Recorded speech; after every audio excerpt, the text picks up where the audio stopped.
Pemirsa, Presiden terpilih Prabowo Subianto memanggil calon menteri yang akan membantunya di pemerintahan Prabowo Gibran ke Kertanegara, Jakarta. Ada 16 menteri yang kini masih menjabat di Kabinet Presiden Jokowi pun turut dipanggil. Penunjukan belasan menteri Kabinet Jokowi Ma'ruf Amin oleh Presiden terpilih Prabowo Subianto ini didalilkan sebagai bentuk keberlanjutan. Namun sejumlah pihak justru menudingnya sebagai bayang-bayang dari Presiden Joko Widodo.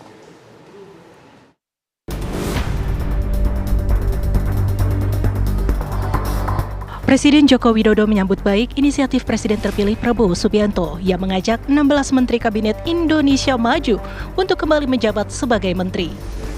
Menurut Jokowi, langkah Prabowo itu adalah upaya untuk mewujudkan mandat keberlanjutan program-program yang berlangsung selama 10 tahun terakhir. Namun, Presiden Jokowi kembali menegaskan bahwa penunjukan menteri merupakan hak prerogatif Presiden terpilih Prabowo Subianto yang sudah mempertimbangkan secara matang. Mengenai kurang lebih 15 atau 16 menteri di kabinet sekarang yang juga dipilih oleh Bapak Prabowo Subianto, itu juga saya kira melalui pertimbangan matang, melalui seleksi, melalui pengalaman beliau bergaul, berinteraksi dengan para menteri selama 5 tahun. Dan memang hampir tim ekonomi yang ada memang, yaitu yang namanya keberlanjutan yaitu. Sebelumnya, Prabowo Subianto telah memanggil sejumlah calon menteri ke kediamannya di Kertanegara, Jakarta Selatan. Beberapa wajah-wajah lama yang kini di kabinet pemerintahan Jokowi Ma'ruf pun turut datang. Beberapa di antaranya merupakan menteri yang saat ini masih bekerja dan menjabat hingga 20 Oktober mendatang. Menteri Keuangan Sri Mulyani menjadi salah satu yang dipanggil Presiden terpilih. Sri Mulyani menyatakan diskusi dengan Prabowo sudah dilakukan sejak lama. Jadi kita diskusi cukup lama dan panjang ya selama ini dengan beliau, dan oleh karena itu pada saat tunggu pembentukan kabinet beliau meminta saya untuk menjadi menteri keuangan. Prabowo pun membenarkan pemanggilan sejumlah calon menteri dilakukan hanya untuk mengonfirmasi kesiapannya. Prabowo sebelumnya telah melakukan seleksi dan berdiskusi panjang dengan sejumlah menteri yang kini berada di Kabinet Jokowi. Sebenarnya proses ini sudah berjalan lama. Kita adakan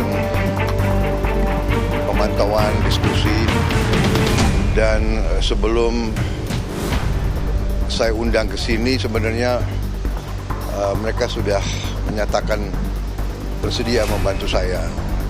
Jadi sebetulnya hari ini hanya mengkonfirmasi.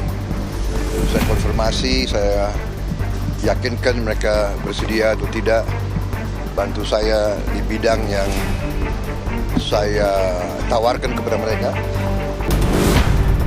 Satu hari sebelum memanggil calon menterinya, Prabowo sempat bertandang ke Solo, Jawa Tengah bertemu dengan Presiden Jokowi.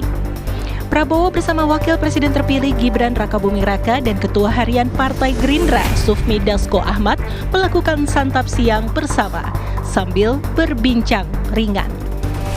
Benarkah penunjukan Menteri Jokowi yang kemudian akan kembali ditugaskan oleh Presiden terpilih Prabowo Subianto sebagai keberlanjutan? Atau seperti yang dituding sejumlah pihak sebagai bayang-bayang dari Presiden Jokowi? Tim TV One mengabarkan.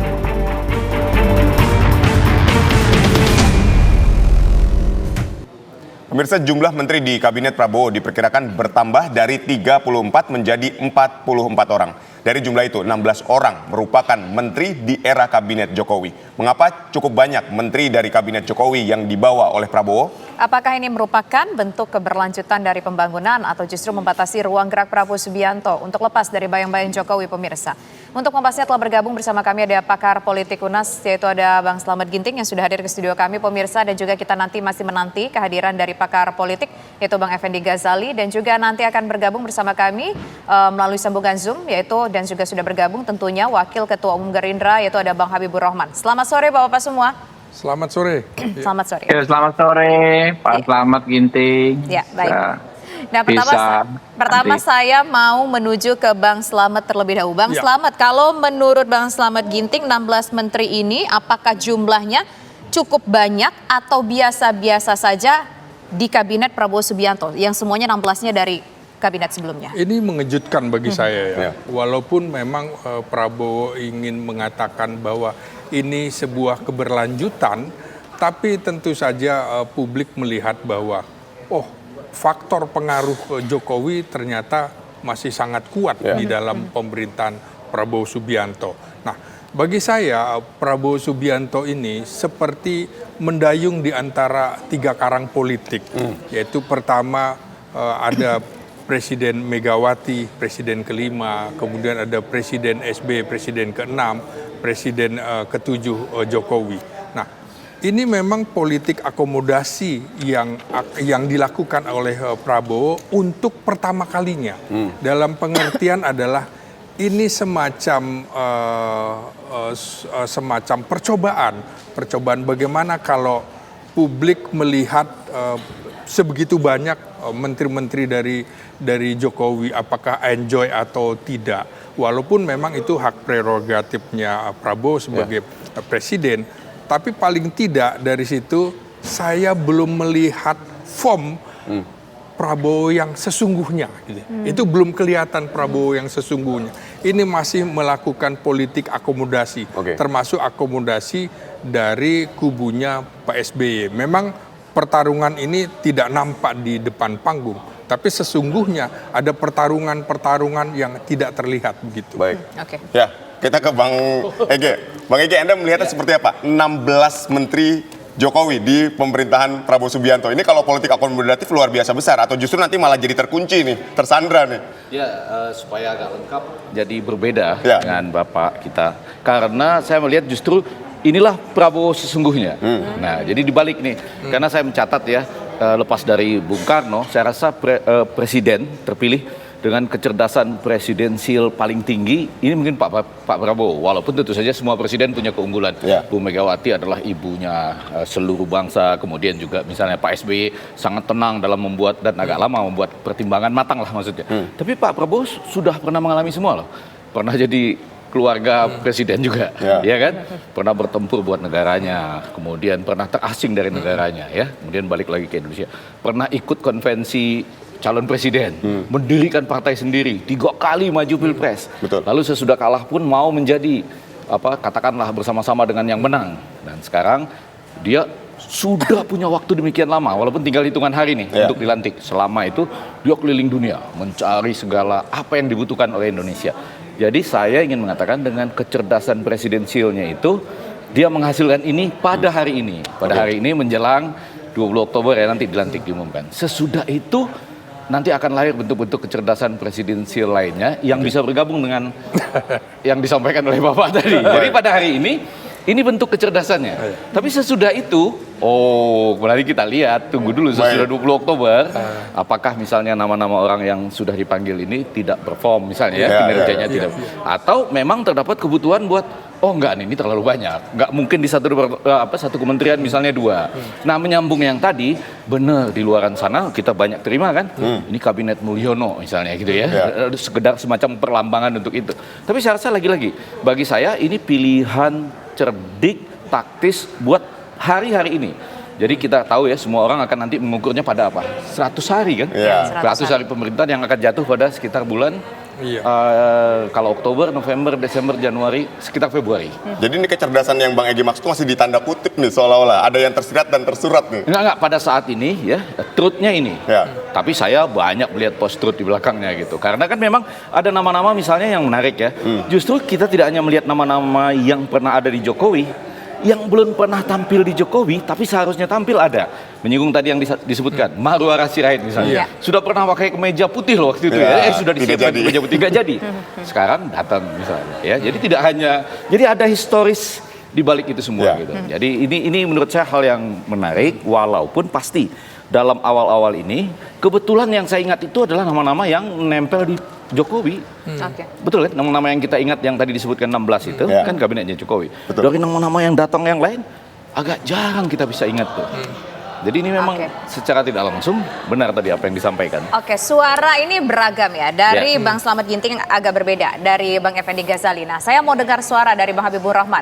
Ada yang mengatakan bahwa ini politik akomodatif untuk kedepannya. Ada yang mengatakan ini nanti akan menjadi bayang-bayang dari Joko Widodo di pemerintahan selanjutnya. Ada yang mengatakan ini sebuah bentuk keberlanjutan. Bagaimana Bang Habib? Ya, kita harus memandang situasi ini dengan semangat yang optimis ya menurut saya. Pak Prabowo punya waktu yang sangat leluasa dalam menentukan formasi kabinet dan nama-nama yang di dalamnya itu 6 bulan lebih.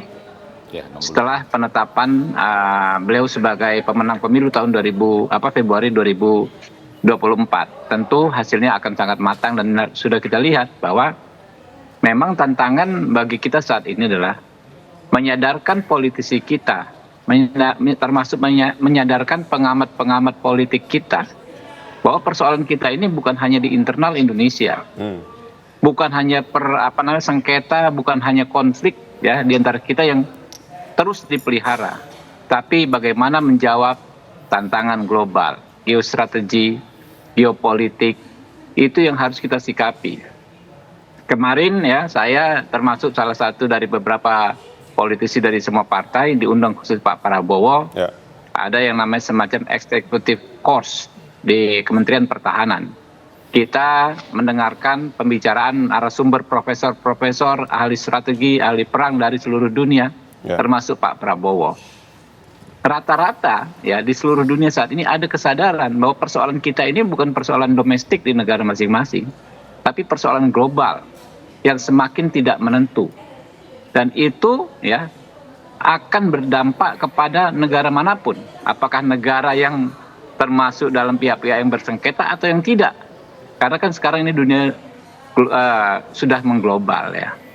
Jadi apakah nanti pertempuran di bidang ekonomi, apalagi militer, dua-duanya akan berdampak ke kita. Dan itu mensyaratkan persatuan nasional yang kuat. Karena itu kita nggak mau terjebak ya pada apa yang disampaikan Bung Slamet Ginting tadi soal Mulyono nggak Mulyono ya kan ya, soal partai A atau bukan partai A. Enggak, kita tanggalkan politik saling menegasikan gitu kan. Kalau ingin berubah harus berbeda dengan Mulyono, kalau masukin kelompok A harus kelompok B tidak boleh masuk. Tidak seperti itu cara pandang Pak Prabowo. Pak Prabowo ingin membangun ya persatuan nasional yang kuat. Dan karena itu berbagai latar belakang menteri ada, termasuk ya juga teman-teman yang tadinya ada di kabinetnya Pak Jokowi, karena wajar saja. Wajar saja. Mereka jadi ini bisa dikatakan sebuah bentuk keberlanjutan nggak Bang Habib? Yang mengusung, dengar dulu dong, saya ngomong dulu dong. Kalian undang saya mau ngomong belum selesai dipotong-potong. Oke, silakan Bang Habib. Termasuk ya teman-teman dari partai politik memang pendukung Pak Prabowo gitu loh. Misalnya Pak Zulhas ya. Apalagi Pak Erlangga, itu kan memang dari partai-partai politik yang kemarin mendukung Pak Prabowo. Baik. Itu wajar sekali gitu kan. Dulu mereka di kabinetnya Pak Jokowi gitu loh. Tapi di luar itu juga masih banyak tokoh-tokoh politik dari berbagai macam latar belakang yang semaksimal mungkin diupayakan Pak Prabowo masuk. Misalnya kita lihat ya, ada teman-teman yang beda pandangan soal NU atau PKB misalnya, ada Pak Saifullah Yusuf, ada Gus Muhaimin, ya kan? Mereka bisa bersatu dalam kabinetnya Pak Prabowo, gitu kan? Yang kita lihat sejauh ini ya, mereka hadir lalu dikatakan diminta ikut membantu. Kalau mereka bisa bersatu, maka itu adalah satu kemajuan bagi kita semua. Bahwa kita menanggalkan ego sektoral, ego kelompok ya, untuk bersatu bersama menghadapi tantangan-tantangan global. Nah, ini yang perlu sama-sama ya kita saling mengingatkan teman-teman bahwa urusan kita ini bukan lagi pemilu ke pemilu, bukan lagi konflik soal Mulyono atau bukan hanya itu. Ada hal besar yang bisa ya berdampak sangat signifikan pada kehidupan kita sebagai bangsa, pada kehidupan kita juga sebagai pribadi. Itu yang harus kita sadari. Bang Habib, menjawab pertanyaan tadi kita paham poinnya tapi belum terjawab, apakah ini bisa ditegaskan sebuah bentuk keberlanjutan? Ya termasuk keberlanjutan, tapi lebih besar dari sekedar keberlanjutan. Ya, makanya kita nggak sesederhana itu. Keberlanjutan dari kabinet Mulyono atau Pak Jokowi bukan hanya itu. kita ini lepaskan diri kita dari carut marut sengketa di belakang. Kita melihat ke depan, ya. Hal-hal yang baik tentu kita lanjutkan, gitu loh. Hal yang kurang baik tentu kita perbaiki. Tapi dialognya jangan kita batasi soal keberlanjutan atau bukan, gitu loh. Kita ada tantangan-tantangan besar, ada pekerjaan besar yang harus kita selesaikan bersama-sama, gitu. Baik, saya sepakat dengan kita harus ini banyak PR besar, tantangan besar ke depannya gitu. Tapi publik juga bertanya-tanya, terutama yang gerakan pro perubahan, ini kan menginginkan bahwa ada sesuatu yang baru, bukan cuma sebatas keberlanjutan. Bahkan mereka menganggap bahwa ini masih di bawah bayang-bayangnya Pak Jokowi. Ini akan kita bahas nanti, usai jeda tetaplah di Kabar Petang. Anda kembali di Kabar Petang, kita lanjutkan kembali dialog kita langsung ke Bang Slamet kembali. Bang Slamet ini tadi banyak yang tidak setuju dengan pendapat Anda gitu, bahwa ya apa yang dilakukan hari ini oleh Pak Prabowo ini ya bukan bagian dari keberlanjutan gitu ya, tapi ya ini masih di bawah bayang-bayang Pak Jokowi. Ya, politik tentu banyak perspektif, bukan soal salah atau benar. Jadi semua menggunakan perspektif yang berbeda-beda. Makanya saya bilang tadi, ini belum Prabowo yang sesungguhnya. Karena ini masih bagian dari apapun ya. Prabowo itu selain sebagai presiden terpilih, dia harus tegak lurus. Sebagai Menteri Pertahanan, tegak lurus dengan presiden. Makanya menurut saya, mengapa ini belum Prabowo yang sesungguhnya? Karena Prabowo masih bermain di antara 3 karang politik. Jadi antara mengakomodasi semua kepentingan, termasuk kepentingan Presiden Jokowi. Baik itu dari suaranya, baik itu pertemuan-pertemuan Jokowi dengan Prabowo dalam 2 kali pertemuan, dalam 1-2 pekan 2 kali pertemuan. Itu tentu bukan hanya bicara tentang komunikasi politik, tapi juga ada pesan-pesan yang memang ini tidak diungkapkan. Jadi menurut saya ini merupakan kabinet seperti era Soekarno, di ujung pemerintahan Soekarno, kabinet 100 menteri. Kabinet 100 menteri adalah kabinet ketika sang presiden gamang, harus mengakomodasi siapa-siapa.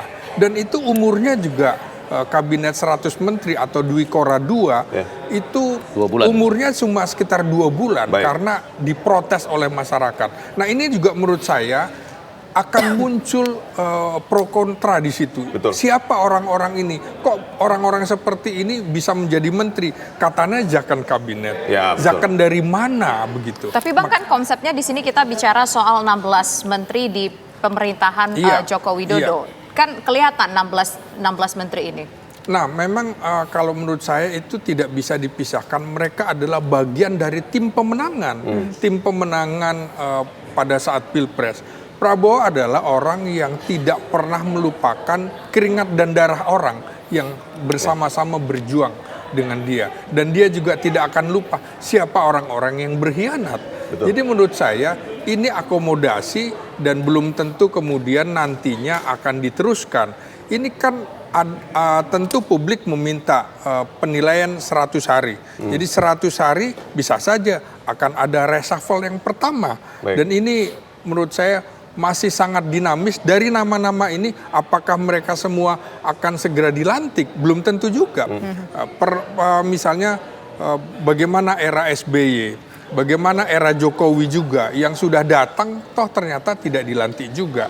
Dan kalau era Pak Harto dulu ya kita sebagai wartawan juga banyak iseng gitu. Nelponin orang untuk datang, tiba-tiba ternyata tidak ada namanya panggilan. Jadi pernah ada juga yang datang gitu loh pada waktu zaman Pak SBY kali ya, datang. Nah, Bang Ece, temannya ya. Bang Ece, ketika dilihat bahwa 16 wajah lama lah, kita bilang wajah lama ya, karena ini ada di pemerintahan Pak Jokowi. Dampaknya apa di pemerintahan Pak Jokowi, di pemerintahan Pak Prabowo secara positif dan negatifnya? Saya pelan-pelan 3 hal. Yang pertama, bahwa ini akomodasi tadi nggak semua juga, karena saya tahu misalnya Projo itu Budi Ari misalnya masuk lagi, tapi ada juga misalnya ketua sedulur Jokowi, Pak Iman Raharjo nggak masuk, belum dipanggil gitu ya. Pak Bang Habib tahu tentang itu. Tapi jadi nggak semua. Saya mau mengatakan tidak semua. Nah, kalau 16 nama ini bisa dilihat dari 3 kelompok gitu. Kelompok pertama, dia memang tim pemenangan.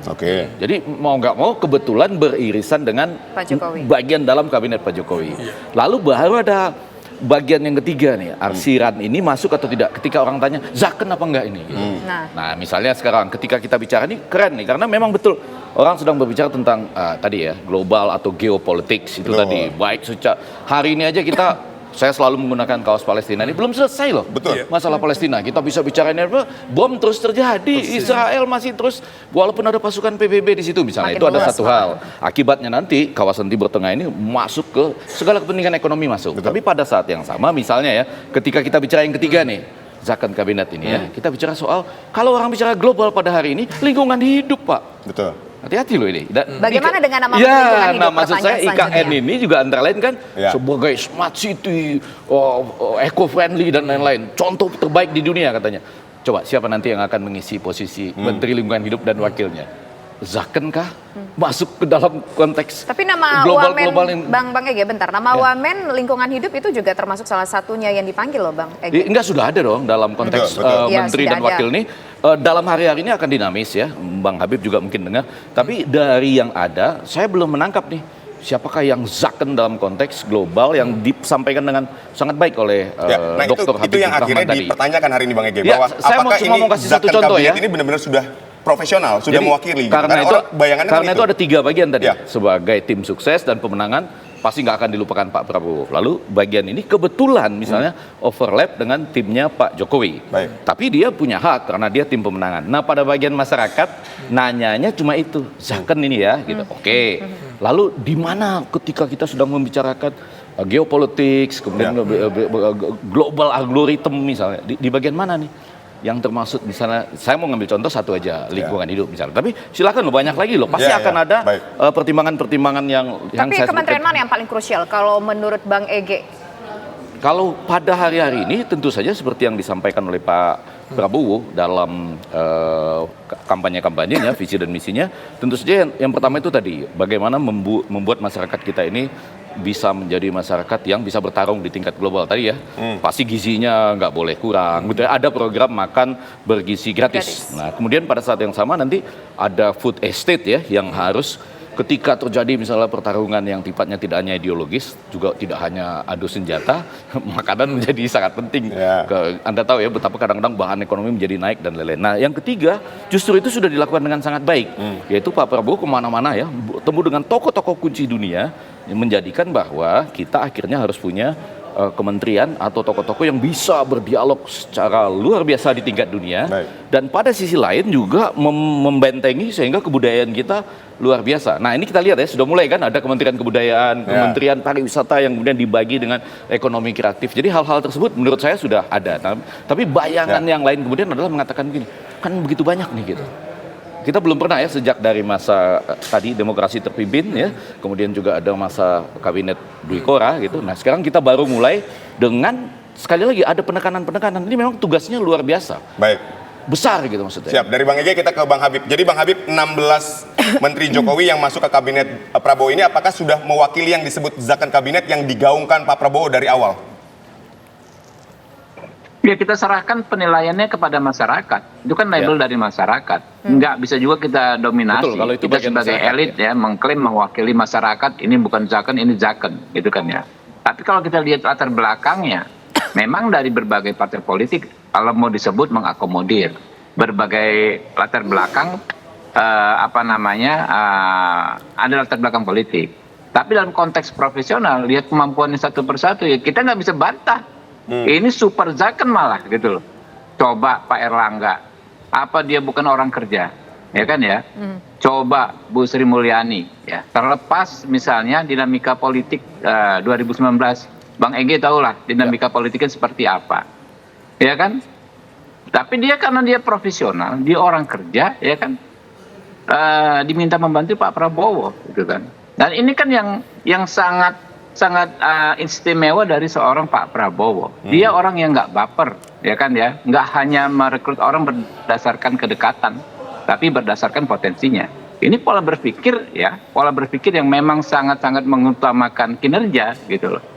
Apapun latar belakang orang, apakah pernah misalnya dulu ada ketidakenakan ya dalam konteks komunikasi ya misalnya ya. Tapi sekarang nggak ada masalah kok. Banyak tokoh-tokoh yang direkrut oleh Pak Prabowo berbagai macam dinamika pernah terjadi di masa-masa sebelumnya. Nah ini makanya kalau kita cara berpikirnya kita adalah cara berpikir mengikuti alur adu domba, selalu mengkotak-kotakan, selalu memisah-misahkan, ya kan ya, maka akhirnya kita bertengkar terus gitu loh.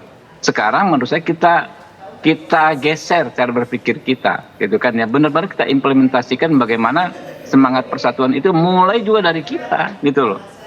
Jangan kita otak-atik sesuatu yang tidak relevan satu sama lain, gitu kan. Nah, sekarang semangatnya Pak Prabowo adalah persatuan nasional yang kuat. Itu saya tekankan berkali-kali karena Pak Prabowo juga mengatakan hal tersebut berkali-kali. Baik. Dengan demikian nggak relevan lagi kita bilang 16 ini zakon atau bukan, apa namanya dulu ada di kabinet Pak Jokowi atau tidak. Enggak seperti itu paradigma berpikirnya. Menurut saya baiknya kita berpikir seperti itu. Baik, kami sudah menangkap poinnya, kita ke Bang Slamet ya. Jadi Bang Slamet, ini sudah paradigmanya harus diubah, tidak lagi nih Menteri Jokowi dan Menteri Prabowo. Anda setuju dengan statement Bang Habib? Silakan, Bang Slamet. Tentu saya tidak akan menyalahkan atau membenarkan pendapat Bung Habib ya. Ini kalau kita lihat figur Prabowo, memang yang dikedepankan adalah stabilitas politik. Betul. Maka konsekuensi logisnya adalah berusaha memasukkan semua supaya tidak diganggu secara politik. Nah, Prabowo ingin di dalam pemerintahan, paling tidak di awal masa pemerintahannya, dia bisa mengendalikan partai-partai politik. Artinya merangkul sekaligus juga sesungguhnya menaklukkan begitu.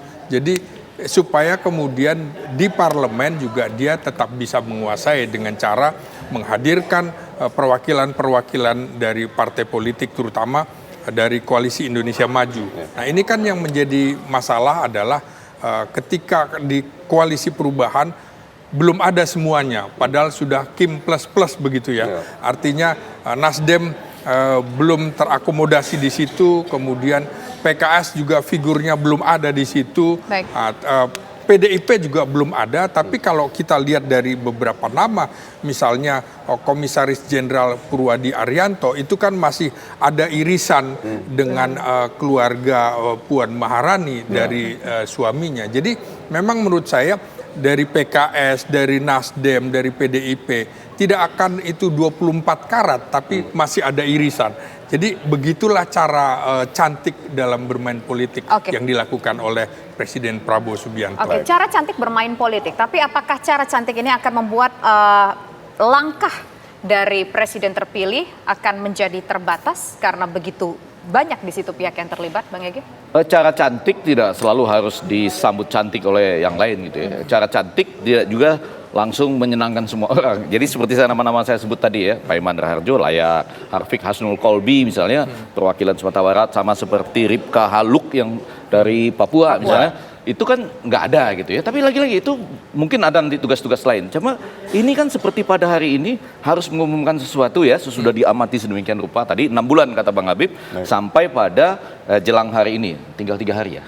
Tinggal 3 hari ya, 4 hari lah kemudian. Walaupun masih dinamis. Jadi belum tentu menyenangkan semua orang gitu. Tapi pada sisi lain, saya juga jangan berharap awal pemerintahan presiden terpilih yang saya sebut punya kecerdasan presidensial tertinggi itu langsung disambut dengan kalimat-kalimat ini loh. Jangan adu domba, jangan mengotak-kotakan. Enggak.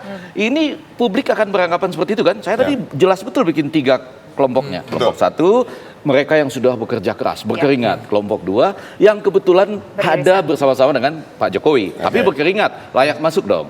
Yang ketiga, pertanyaan publik. Nah ini pasti publik yang menanyakan, yang akan dijawab oleh Pak Prabowo dan menteri itu sendiri, atau calon wakil menterinya itu, yaitu zakon apa tidak.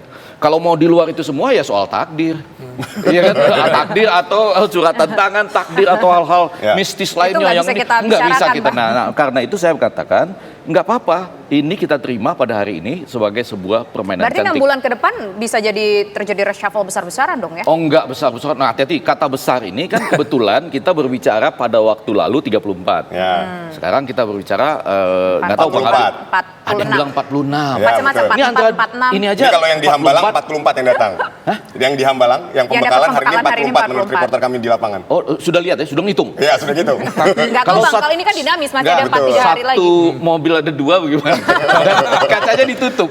Ya maksudnya kita gembira Oke, aja lah. oke. Menyambut Ya, orang baik. dipanggil Tapi menjadi menteri kok. bisa enggak. 48 karena 8 itu angka yang disukai oleh Prabowo Oke, Subianto. kita lihat saja nanti Masuk siapa kelompok yang saja. keempat lagi. Masuk kelompok yang keempat ya jadinya. Baik, terima kasih Bapak semua sudah bersedia berbincang bersama kami. Terima Ya. kasih Bang Ege, terima kasih juga Bang Sukses Ginting, Bang dan Habib terima kasih ya. juga Bang Saya Habib. pikir Bang Selamat Habib sore ikut semuanya. masuk loh. Enggak, pasti ada tugas lain ya Bang Habib ya.